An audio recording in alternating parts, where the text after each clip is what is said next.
So ayan guys, isang mapagpalang umaga sa inyong lahat. Welcome to my YouTube channel, Buknoy Palaboy TV. Video for today ay isang tutorial paggawa ng simple, elegant na centerpiece.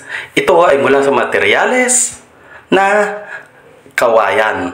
Ito ay mabibili sa tindahan ng sobrang mura halaga, sa halagang 15 pesos lamang.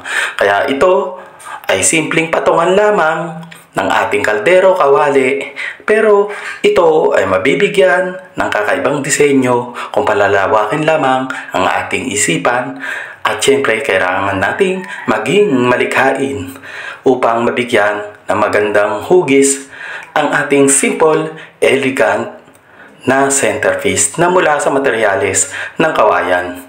Kaya mga padyak, mga viewers, tara na nating simulan ang paggawa ng napakaganda, simple, elegante na centerpiece na mula sa materyales na kawayan. Ayan guys, simpleng-simple lang po ang paggawa ng ating centerpiece na materyales na mula sa kawayan. Pagdidikit-dikitin lang po natin hanggang makabuo po tayo ng hugis na square at yung po magsisilbing ating centerpiece. Simple, elegante, at talaga namang bagay na bagay sa ating simple na tahanan.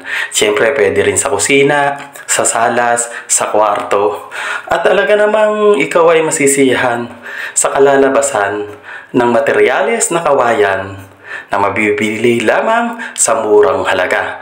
Kaya mga kapadyak, mga viewers, tara na natin tunghayan. Napakaganda, simple, elegante, ang tutorial ni Buknoy Palaboy ang paano gawin ang napakagandang centerpiece na nagmula sa materyales na kawayan. Kaya mga padyak, mga ka-viewers, don't forget to like, share, and subscribe Buknoy Palaboy TV na nag-iwan muli ng isang kasibayan tumakbo na matulin at nagmamadaling mag-subscribe sa akin.